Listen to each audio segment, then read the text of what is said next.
Hey, what's going on YouTube? Alabama Reloader here. So coming to you today out at the reloading bench.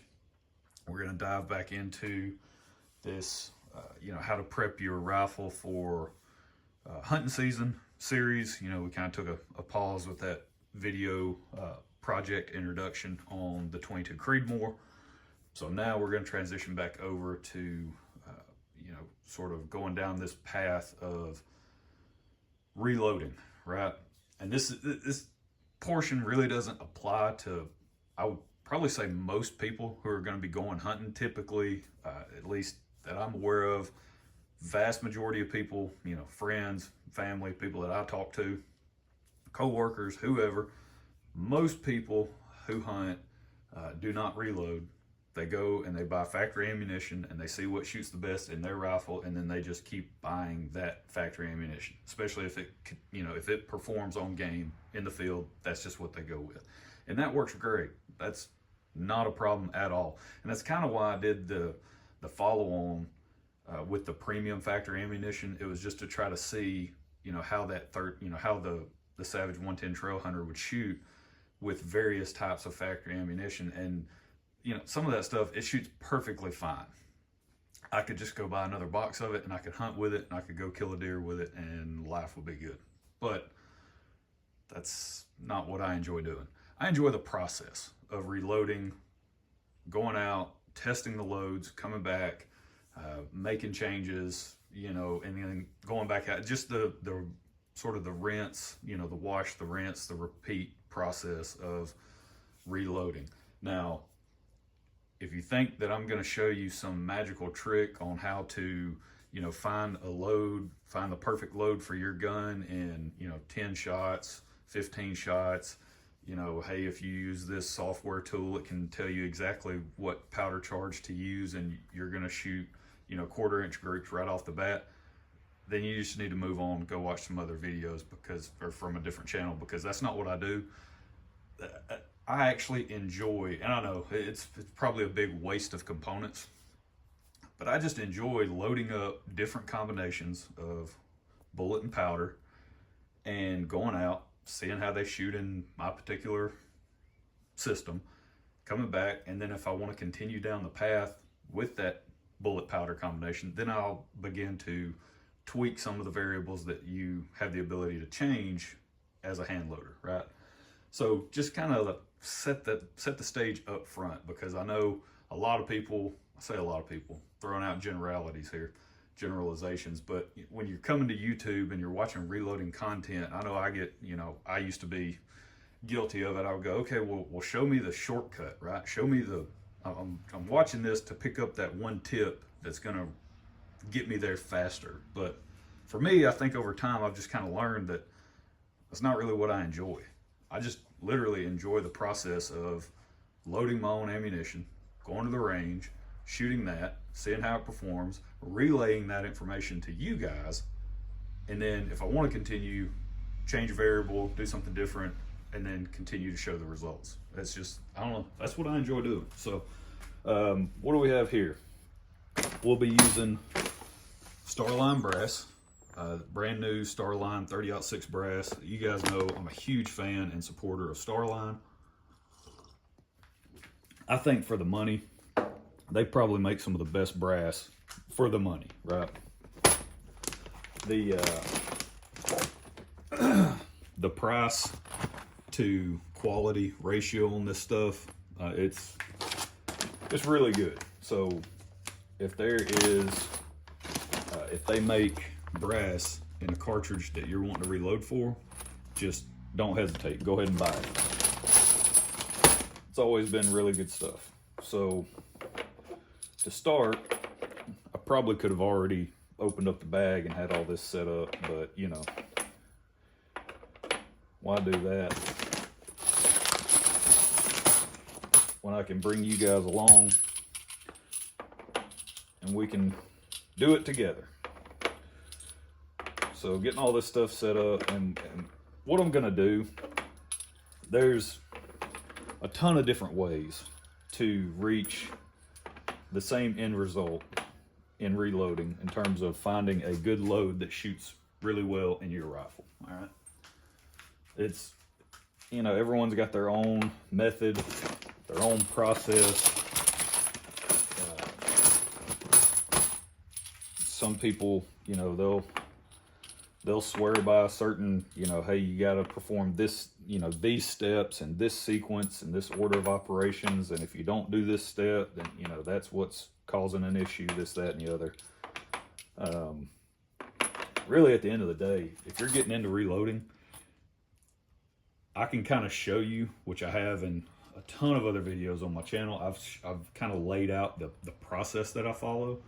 But at the end of the day, you're going to have to get your reloading equipment, whatever you think is appropriate for your setup, the amount of space that you have to accommodate the equipment that you would like to get, set everything up, and then begin the process. Like you have to really, it almost becomes just an individualized thing when you dive off into reloading. So, because somebody might swear by, like for me, I know you can't see it, but I've got my case prep station over here off to the left. It's a Lyman Case Prep Express station that I use, and I love this piece of equipment. And to trim my brass, I use the Lee, these things, these little Lee case length gauge and shell holders, and I trim over on that case prep station. And I did a video on that, which blows my mind because it's I think it's one of my most viewed videos of all time on my channel, which is kind of funny. There's a little cutter adapter that you can buy from Lee for the case prep station. And it's like $9, but then you can use the case length gauge and shell holders, and you can trim all your brass on your case prep station. And it's just super handy and convenient. And it's, you know, some people are like, nope, that's the dumbest thing ever, because it only cuts to, you know, whatever that overall length is for the case length gauge. You know, there's no, you don't have any control over changing the length of the brass, right? You're cutting to a hard stop, and then that's it. So some people don't like it. And then other people comment on that video. It's like, man, this is the best thing I've ever seen or ever used. I can't believe I didn't know about this. Thank you for doing the video. So you have to make it an individualized thing, right? Another great thing about Starline brass is they give you one extra piece every time. I've never had a bag where I didn't have an extra piece of brass, which this comes in handy, by the way, more often than you would think. If you're setting up a die and all of a sudden you mess something up, well, you got one sacrificial piece. Or if you're trying to check overall length of a bullet within your system, within your rifle, and you want to do the Johnny's reloading bench split case method, where you actually take a Dremel tool and kind of cut the case mouth so you can put a bullet down in there, and then, you know, obviously it's an empty case. You don't want to put any powder or primer in there when you do this, but just to put the bullet in, you know, you seat it extremely long, and then you close the bolt of your gun. You put this in the chamber, close the bolt, and you let the rifling actually seat the bullet. That gives you a good indication of where that bullet is going to engage the rifling of the gun, which is very important to know, by the way. And I want to touch on that subject, transitioning into that. That's kind of a good segue. This is the 350 Legend. My press was set up for 350 Legend. I actually just got done loading up a bunch of that stuff. Not a bunch, but some test rounds for a buddy.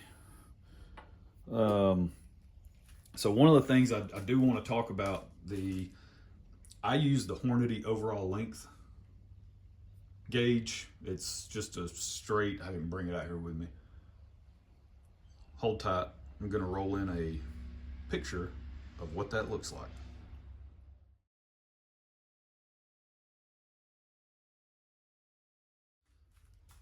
Okay, so now that you guys know what I'm talking about, so I was testing out a bunch of different bullets that I wanted to potentially load up in this 30-06 project.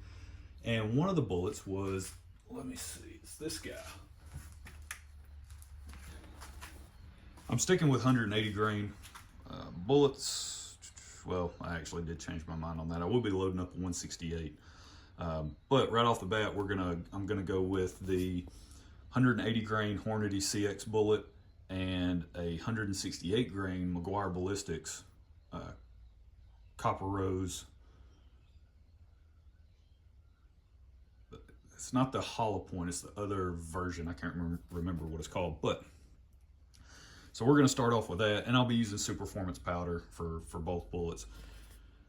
But I was testing where this particular bullet engaged the rifling in this Savage 110 Trail Hunter, and the manual calls for an overall length of 3.330 inches when you load the 180 grain AccuBond, the Nosler manual.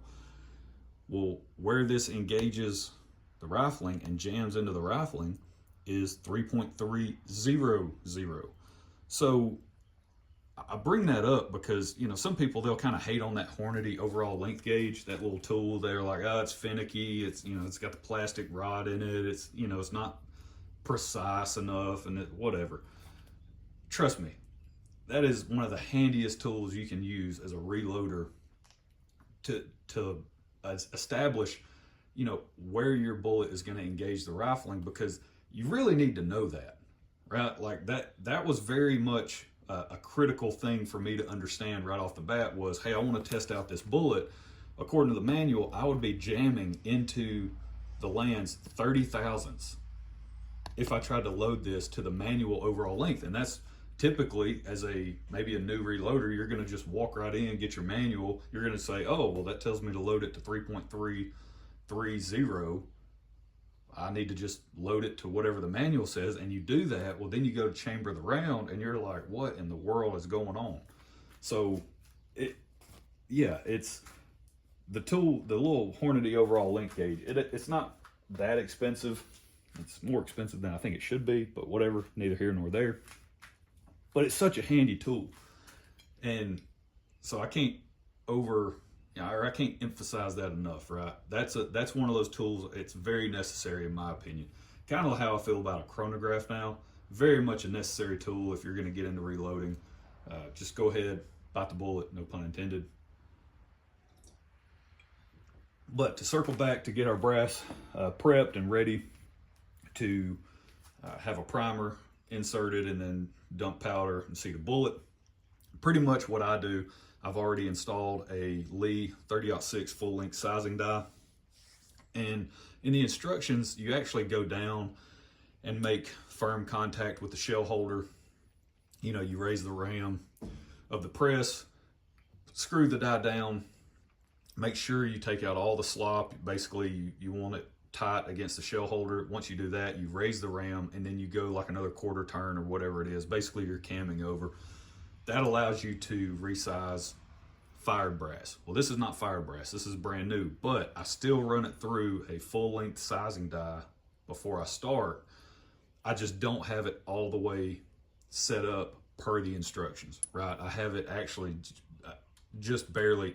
You can hear the shell holder down here, right, with the ram all the way in place. There's still slop. This is a free-floating shell holder. When you have it screwed all the way in and it cams over, you don't get that slop. So I don't have it set up per the instructions, because basically all I'm trying to do is, and I've already run this first piece up into the die, this sacrificial piece, if you will, up into the die. But you can see on the neck, it's a little shiny. That entire portion of the neck was able to make it up into the neck portion of the die, which is exactly what I want, and then pull everything back down over the expander ball just to sort of uniform the case of the mouth of the case. That's really what I'm trying to accomplish. And I know you can do it with expander mandrels and all this other stuff, and I got it. I don't have an expander mandrel set in 30 cal that would afford me the proper neck tension. That's a whole different ball of wax. But I do have an L.E. Wilson set that's specifically for this, for brand new brass, that you just run it up over the expander mandrel and or over the mandrel, and it uniforms the case mouth for you instead of doing it this way. But if I did that, I would have to turn around and redo this step, because what I've found with that mandrel is if I just do it to start, run it up over the mandrel, and then try to go load, go load the bullets, the neck tension is so light when I do it that way. So, because I think the mandrel's only like a half thou under bullet diameter.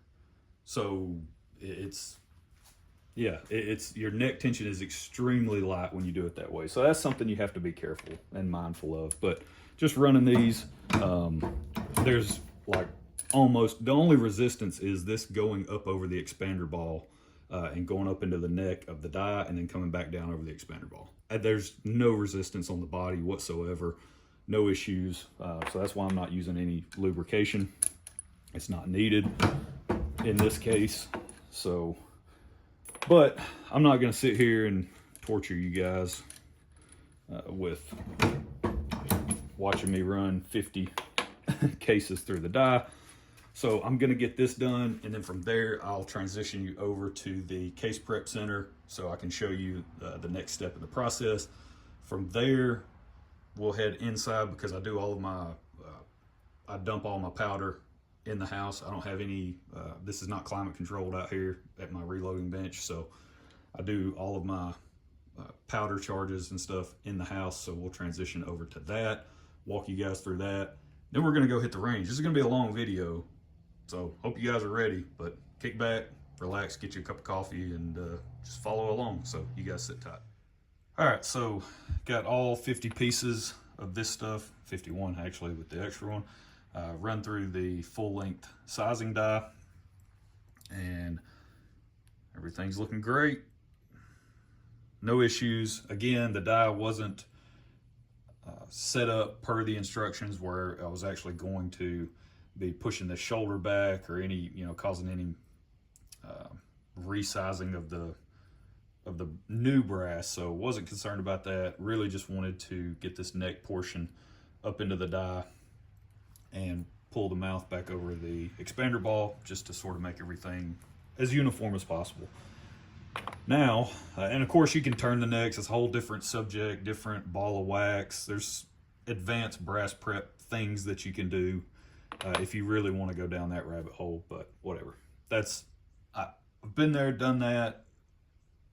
Now you need bushing dies and this other stuff, this, that, and the other. And for what I do, the shooting and the hunting that I do, this process works really, really well for me. So we're going to move on to prepping the actual mouth of the case. There's a couple different ways you can do this. You can actually use something like this. It's a little hand tool. You can do all this, you can do this by hand if you want to. Little hand tool. You can use something like this just to chamfer and deburr the mouth of the case. So run it over the outside, run it in the inside. Of course, you gotta run it a little bit more than that to chamfer and deburr the inside of the mouth of the case. But I'm going to do that on my case prep, my Lyman Case Prep Express. If you've reloaded any amount of rounds before, if you've done any amount of brass prep, you quickly realize this is probably the worst part of reloading. And I think this is what deters a lot of people, or it kind of drives them away once they get into reloading. And maybe they go and buy some brand new brass, and maybe they don't do this step initially. They just go and put a primer in and dump a bunch of powder and go and seat a bunch of bullets. They go out to the range, they shoot, they're all excited, they come back, and then they're like, oh, well, now I need to prep my brass. Now I need to resize, decap it, resize it.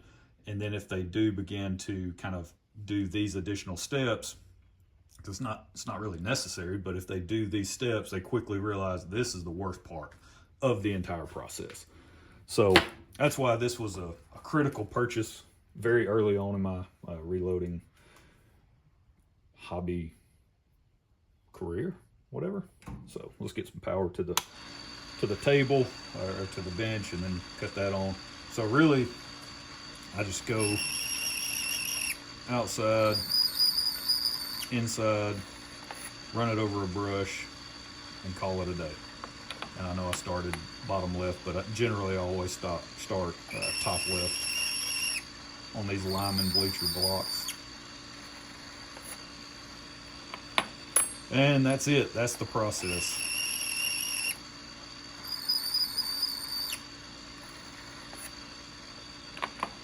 It's very mindless, I guess is a good way to put it. But extremely simple. This is why I love the case prep station. And you know, all of the major sort of reloading manufacturers, Hornady, RCBS, those guys, they have a case prep station that you can buy. Frankfurt Arsenal, this Lyman, just it's worked really, really well. I think I picked this up maybe in 2018. If I'm trying to remember the timeline, I think I picked this up in, it was 2017 or 2018. I don't know. I can't remember now, but it has processed at this point thousands of pieces of brass without issue. Now, the very first one I bought, I actually bought it from Cabela's, my local Cabela's, and I bought it. I got home, plugged it in, and the thing wouldn't work. Like, I could turn it on, something was wrong with the motor. Nothing would actually work. Nothing would spin like it was supposed to. And so I immediately took it back and swapped it out because I didn't want a refund. I was like, no, I want the case prep station. So they swapped it out with another one they had on the shelf, and it's this unit here, and it's been running like a top for whatever now. It's October 9th, 2024, so I don't know, 6-7 years. It's been running no problems. So, but all right, well, you guys kind of get the gist. I just walked you through about 10 pieces there, so you kind of understand what's going on here. I'm just going to clean up the case mouse. Now we're going to go inside. Let's prime the brass, dump some powder, seat some bullets, head to the range. Sit tight. All right, so back in the house and about to get ready to prime this brass and then dump a bunch of powder charges. I'm going to load up 50 rounds, and I think I'm actually going to change.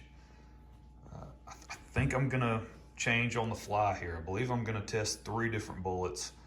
I know I mentioned just previously I was going to test the 180 grain CX, the Meguiar Ballistics 168 grain. It's not their hollow point version. It's the other bullet option that they have. And then I think I might go with the Barnes 175 grain LRX. Now, what that means is I will be loading up. Each bullet's only going to get, you know, a few different 5-shot groups, right? And really the process, once I get out to the range and shoot these, I'm actually just going to shoot one for each charge weight. For each bullet, I'm just going to shoot a string and get velocity numbers. Then I'm going to circle back, and each one will be a 4-shot group after that, right? Because the barrel is clean and scrubbed down from the last range trip, and so I really want to foul up the barrel and just kind of check some velocities in general on what these what these rounds are going to be with this powder. So that's the plan. I was kind of thinking about it as I was sitting here getting ready to prime this brass. I was like, you know what, I'd really like to know the 3 solid copper options that I have available to me, you know, what those would look like in terms of velocity and group size and all of that fun stuff with this powder. So going with Superformance, I think it's going to be a good option in 30-06 with those bullets, but we'll see. Got to load them up, get to the range, test them, and go from there. So I left my tripod out in the building. So now I'm going to prime all of the brass using the RCBS Universal Hand Primer. This is another piece of reloading gear or reloading equipment it's one of those, you might not really think about it right off the bat, but if you use a hand priming tool that requires shell holders and you're constantly having to change out shell holders, or you know, you load for a wide range of cartridges, then that can kind of become a pain. And that's what it was for me. I used to use a Lee hand primer, which worked fine. I had no issues with it other than that, having to change out shell holders, which is not a big deal. But when you switch over to something like this and it has the little spring-loaded jaws in it, so you don't need a shell holder, man, it makes life so much easier. And you can just swap from small and large rifle or small and large primer very easily on this little system. So huge fan of it. That's what I'm going to use to prime all of this brass. And basically all you do, I don't know if I'm actually going to be able to get this on camera, but there we go.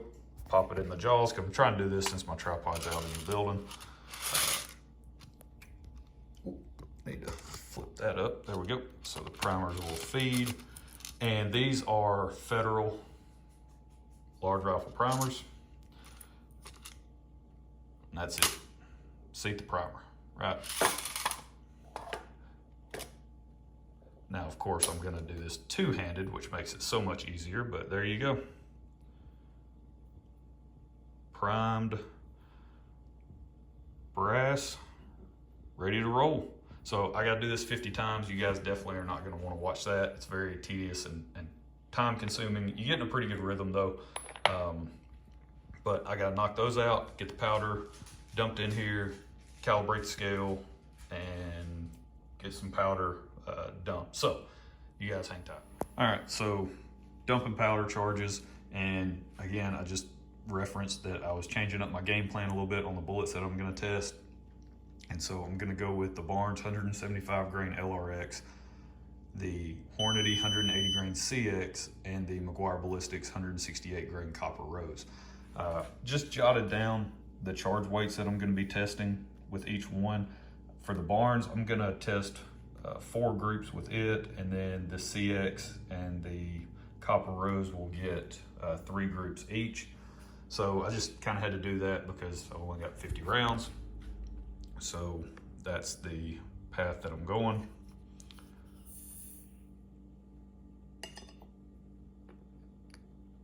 Just using a Lee, or I think that's a Hornady funnel.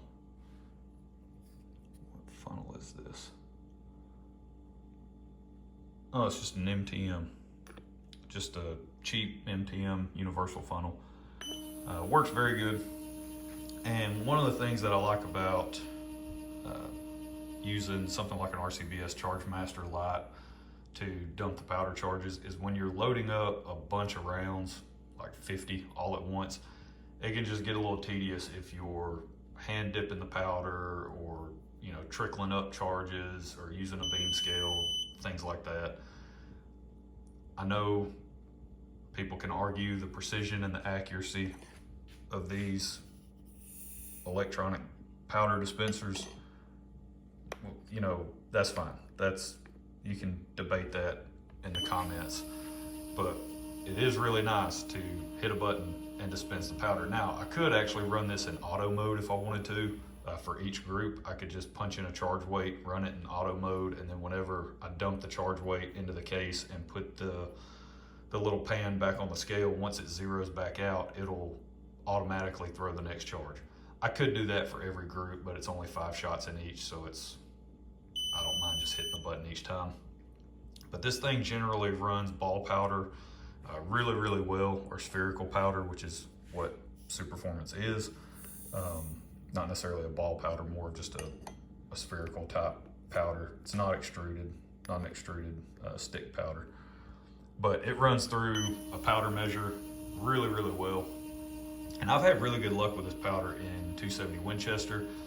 I don't think I've actually ever used it in 30-06 or really done any testing in 30-06. That was another reason why I wanted to add a 3rd bullet to this initial test. And then you guys can kind of see, I just wrote down the overall lengths that I'm going to be seating these bullets to. So the LRX, the Barnes manual says 3.300. And that actually, if I load it to that length, I'll be jumping 35 thousandths to the lands. And then in the CX is 3.210, which was interesting because I measured the Hornady Outfitter factory ammunition, and their cartridge overall length was 3.225.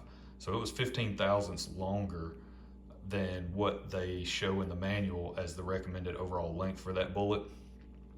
but we're gonna load it to 3.210, which is what they recommend. And that will actually give us 35 thousandths of jump as well.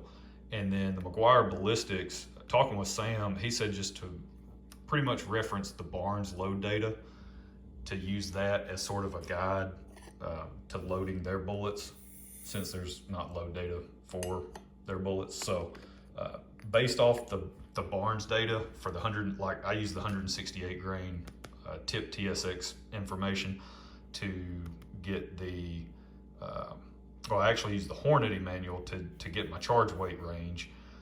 And then I was looking at the overall length that Barnes recommends, and it's like 3.240, I believe, for the 168 grain tip TSX.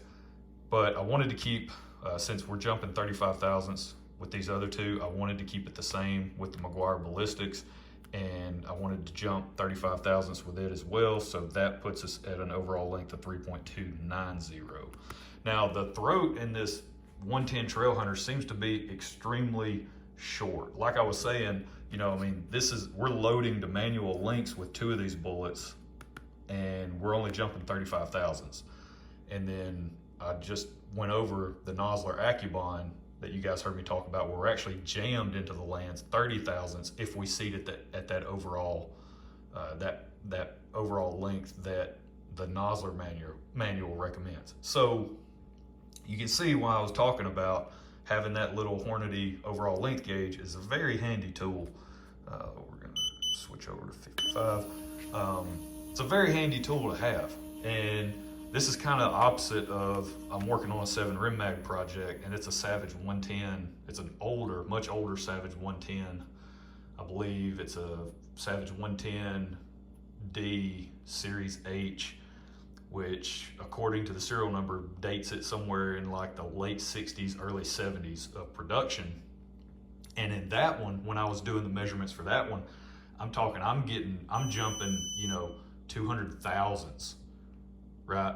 Based off the loaded, the manual, the Hornady manual for like 162 grain interlock, you know, going with that bullet and its measurement to the lands, I'm 200 thousandths off when I use the manual recommended overall length. So you can just see on this 30-06, the throat much shorter. And so you have to be careful and mindful of where you're seating those bullets. So, all right, I'm gonna get these loaded up. Super simple, just repeat the process, load all the rounds, then we'll head out, seat the bullets, and let's hit the range. All right, so we are back at the reloading bench about to seat some bullets, and I'm gonna start with the Barnes. I'll just show you a couple of these, and then it's literally the same process with the other bullets. So I'm just gonna start with the Barnes 175 grain. Now, one of the neat features of this Mech Marksman press is you do have this little compartment up here on top of the press that you can dump some bullets into. So if that's, you know, something that you want to do, it's not necessarily, you know, it's not like you have to, it's just an empty compartment that is there.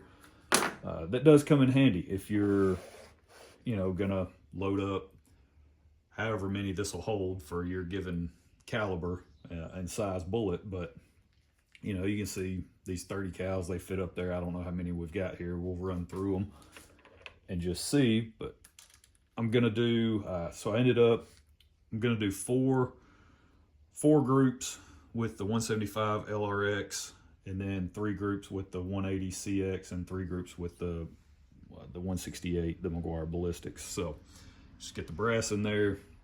I'm using a number 2 Lee shell holder, so that seems to work really well.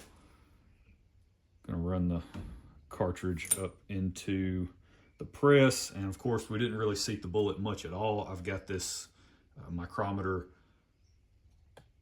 I've got this micrometer seating stem from Hornady, a little micro just seating stem adapter. I've got it backed out quite a bit. On top of this die being actually not screwed in very far, simply because Hornady, they have kind of like universal seating dies. Some, if you get like a Magnum cartridge, let's say maybe you get a Hornady die set with a 7 rim mag, right, or a longer cartridge, you're gonna have a longer seating die. This is actually it's a universal 30 cal seating die, but it's really geared towards 308 or shorter, shorter 30 cal options. So it works really good in 308, 30 TC, that type of stuff. But for 30-06, just due to the length that you have to load these bullets at, you have to be mindful of that. So just keep that in the back of your mind. If you're going with something, maybe you have 308, you want to load 30-06, and you think you're going to use the same seating die, you can, but you just have to be aware of that when you set up your seating die. So you can definitely crush a case if you screw this thing down. Maybe you have it set up for 308 and you don't think, and you go to just run a 30-06 case up in here, you're going to crush the case. So I've got it backed out quite a bit. We did seat the bullet slightly, so get the calipers and just measure. Oh yeah, way over 3.648. So we're about 350 thousandths over. So we're just gonna crank this bad boy down quite a bit. And this micro adjust, man, this thing is so old, I guess, relatively speaking, but it's definitely seen better days. Hard to read the numbers on there now. All right, we came down quite a bit. Still got a ways to go. We got about 165 thousandths to go. We're at 0 now on our scale, on the little adjuster. So we're gonna go down one full turn. That's 50 thousandths. Gonna go down another full turn. So now we've gone down 100. We're gonna go down another full rotation, and that should be 150 thousandths shorter. Yep, on the money, I need, that was 150 thousandths shorter on the money. Now I need to just go down another 15, and that'll put me at 3.30. So 5, 10, 15 thousandths. Seat the bullet. Measure.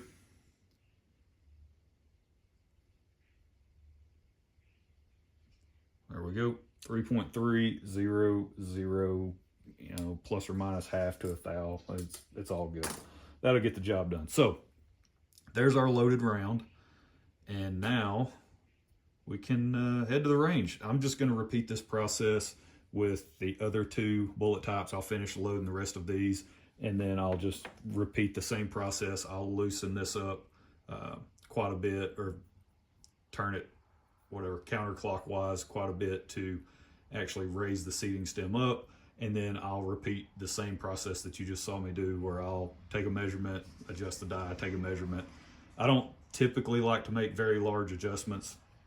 I try to adjust, but in that case, I could make larger adjustments, but I try to take smaller adjustments and really try to fine tune the seating depth there and get it as consistent as possible. So, all right, I'm gonna get these loaded up, and I will get everything loaded up in the vehicle, and we'll head to the range. So you guys stay tuned. I'm actually gonna bring the tripod with me this time, so you guys will get to see some range footage. And then we come back and go over the results. So hang tight. All right, guys and gals, we're just gonna wrap this thing up. I ended up not filming anything at the range just because there was like 5 or 6 other guys down there shooting, and so I just didn't want to deal with that and trying to film and whatever. So let's just dive right into the results. I think you guys are gonna be somewhat impressed. I think I'm impressed. Yeah, so let's just get right into it. These are the groups. Now, I will say they're not stellar, they're not amazing, they're not really that good, but let's get into it. So the top row is the 175 grain Barnes LRX. Now you can see this just didn't shoot well at all. I want to backtrack. So I ended up, like I said in the previous clip, ended up testing 3 different bullets, the McGuire Ballistics 168 grain copper rose bullet, the Barnes 175 grain LRX, and the 180 grain CX from Hornady. And so the Barnes are on the top here, and I'm using Super Performance powder. All of the bullets were seated to where they have 35 thousandths of jump to the lance. Now, how I settled on that number was went and the cartridge overall length that Barnes recommends for this 175 grain LRX is 3.300 inches. That puts it, because this Savage 110 Trail Hunter has such a short throat in it, if you load to the Barnes recommended overall length, you're 35 thousandths off the lance. That's the jam point.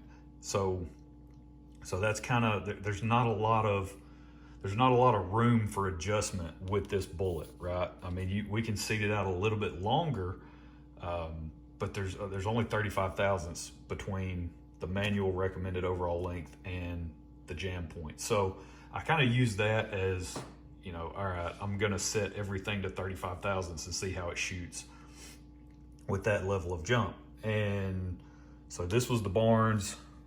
So that basically gave me an overall length for the Hornady CX. I was able to load that one to the manual overall length as well, which was 3.210 inches is what Hornady recommends. And that just so happened to put me 35 thousandths of jump as well. So that was really good. Both of those manual overall lengths in my particular setup allow for 35 thousandths of jump. So with the McGuire Ballistics, I just had to check my jam point and then backed off 35 thou, and that put me at 3.290 for that overall length. So that's kind of how we established that. So they're all jumping the same amount. This is the Barnes up top. You can see pretty ugly. This was a 53, and I'm making kind of larger incremental jumps between each charge weight, or each group, just because I wanted to sort of test a wider range of powder, of charge weights with this Super Performance. And I was limited on my sample sizes. I've only got 50 pieces of brass. I didn't shoot the last group of the Barnes LRX. I ran out of time, but I got all 3 shot for the CX and the McGuire Ballistics, and I got 3 out of the 4 for the Barnes. So I'll just shoot that at another range day. But this one, you know, obviously pretty ugly. 1.837 inches. There's 5 shots right there. These are all 5-shot groups, by the way. Average velocity was right at 2,600 feet per second. That was 53.5 grains. Jumped 1.5 grains of powder, so this is 55 grains. 1.599 inches there, so those 5 shots. And average velocity was 2696, so almost 2,700 feet per second. Jumped another 1.5, so we're at 56.5, and you can see 2.138. This was I think the 3rd shot, and this was the 5th shot, but you have these other 3 that are all practically in one hole, so it's just kind of frustrating that that 5-shot group was the worst out of the ones we tested for that bullet. And then of course I've got one more charge weight to test. It'll be at 58 grains, which the Barnes recommended max charge is 58.1 grains, so we're basically at max. Also the velocity on this one was 2755.14, but 2755 feet per second. So, but again, pretty ugly. I'm just gonna shoot that last group just to knock it out and be done.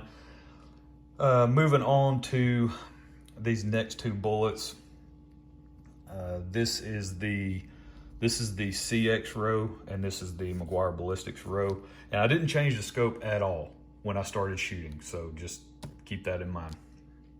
I didn't make any adjustments to the scope. For the CX, this was 55 grains. I made larger incremental jumps in charge weight just because I was only had 3 groups for each bullet to test. So this is 55, 57, and 59. The Hornady recommended max charge for the 180 grain CX and Super Performance is 59.3. So we were 0.3 under max. You can see on this one, this was the best group that we shot. That was that 55 grain charge, and that's 2690 on the velocity. Then the 57 grain charge, you know, opened up quite a bit.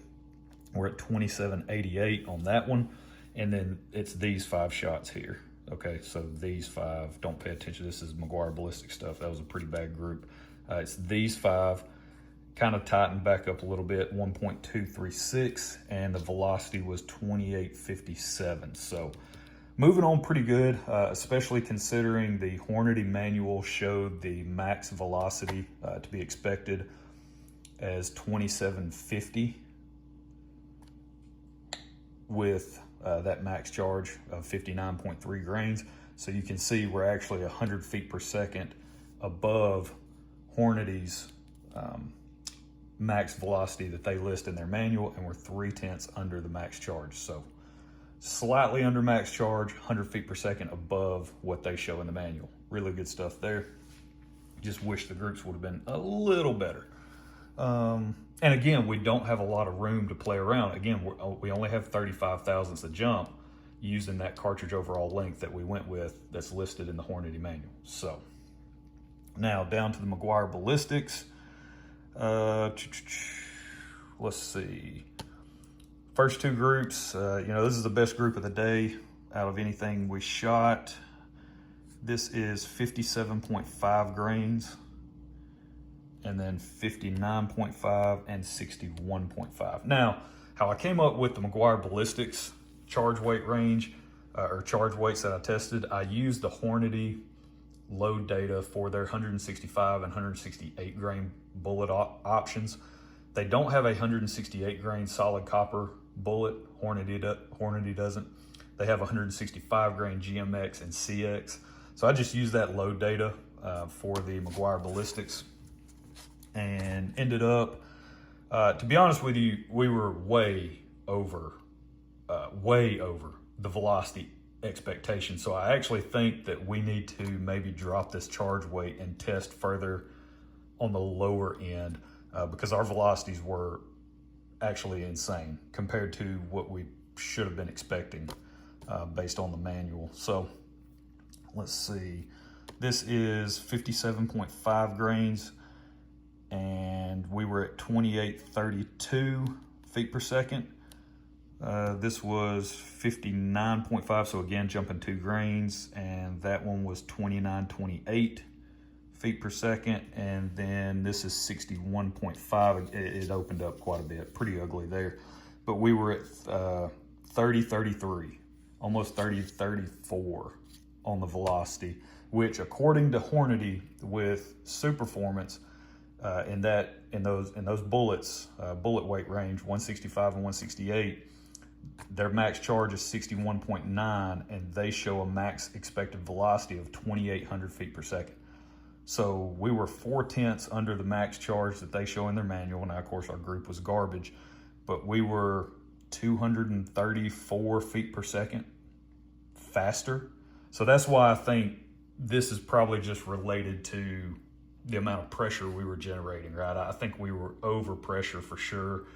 Our velocities were insane compared to what we should have been expecting for this kind of bullet weight range using the Hornady load data with Superformance. So again, definitely going to explore more with this bullet, but on the lower end of the charge weight range that I tested. Definitely going to go lower and see how that shoots. We're already, I mean, we started out at 57.5 grains. We were already 32 feet per second faster than what we should have been expecting from the max charge, according to the manual. So way over on velocity on the McGuire ballistics, which was awesome.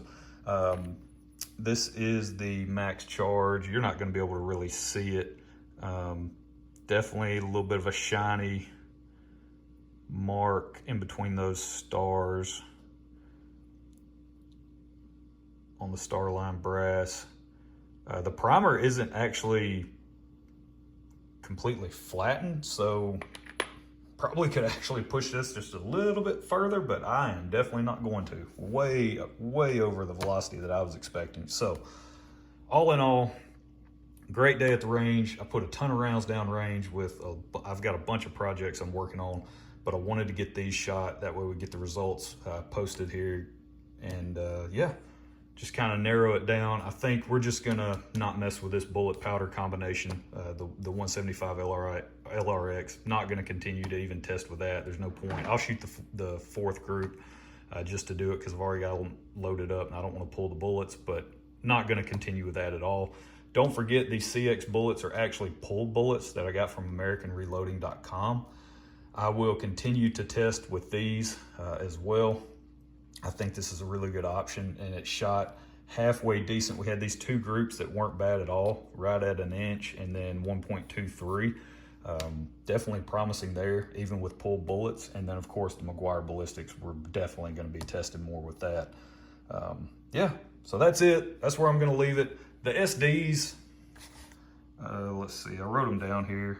The SD on that first one on that LRX, it was all weird because we had one shot that was like 100 feet per second below the rest of the shots. So that really threw the SD off on that LRX, that very first group.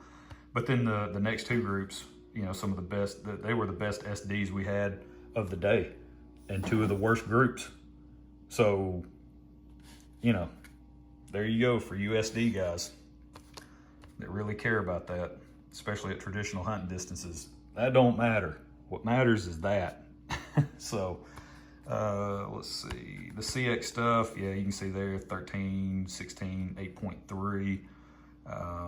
And then the Meguiar ballistics, you know, 12, 15, 10. So, all right, that's it. That's where we're going to leave it. Again, this video is super long. I really appreciate all you guys hanging in there till the end to see the results. Hope you guys have enjoyed it. I'm going to circle back and go through the reloading process. I'll touch on some slight tweaks now that the brass is once fired. The process for me changes just slightly in my reloading process, and then I'll load up some more of these Meguiar ballistics and CX bullets, and we'll go from there. So you guys continue to follow along. Really appreciate the support. We'll catch y'all next time. Y'all have a good one.